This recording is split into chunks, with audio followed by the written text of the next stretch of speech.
Untuk periode 2020 sampai 2024 kemarin, evaluasi rencana strategis kementerian dan lembaga tentunya diatur dalam suatu peraturan yang harus kita patuhi, yaitu dalam Peraturan Menteri PPN Kepala Bappenas nomor 1 tahun 2023 yang mengatur tentang tata cara pemantauan, pengendalian, dan juga evaluasi pelaksanaan rencana pembangunan. Nah, evaluasi Renstra mencakup analisis pelaksanaan serta penilaian akhir dari capaian sasaran yang sudah kita rencanakan di dokumen Renstra yang kita susun pada periode sebelumnya.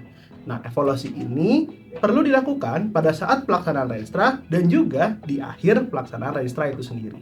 Evaluasi akhir Renstra KL sendiri bertujuan untuk mengevaluasi pencapaian sasaran dan juga target yang sudah kita tentukan di awal selama periode pelaksanaan Renstra tersebut.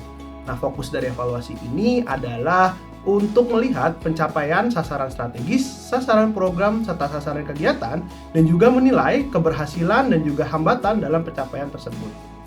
Nah, hasil dari evaluasi ini dapat menjadi salah satu dasar kuat kita untuk menyusun Renstra pada periode berikutnya, serta juga bisa kita berikan ke tingkat nasional untuk dasar evaluasi RPJMN.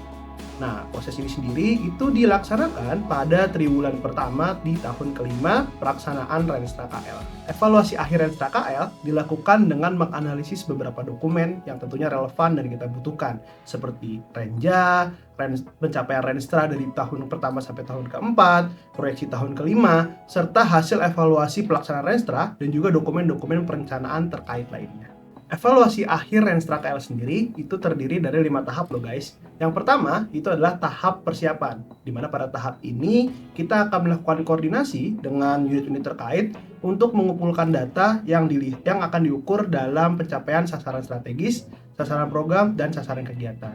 Kemudian setelah itu, di tahap kedua, itu adalah tahap analisis data, di mana data yang sudah kita kumpulkan tadi, kemudian kita analisis, dan kalau berdasarkan peraturan yang berlaku, terdapat 2 pendekatan analisis yang harus kita lakukan, yaitu analisis kinerja pembangunan dan analisis bidang pembangunan. Nah, setelah kita mengumpulkan data, kita melakukan analisis data, selanjutnya kita harus menyusun laporan berdasarkan hasil analisis data yang sudah kita lakukan. Setelah itu di tahap keempat, itu adalah tahap penyampaian laporan, di mana laporan yang sudah kita susun, kita sampaikan ke pimpinan KL yang kemudian akan dibawa ke tingkat nasional dan akan menjadi dasar juga dalam evaluasi RPJMN. Nah, kemudian di tahap terakhir, yaitu pemutahiran laporan.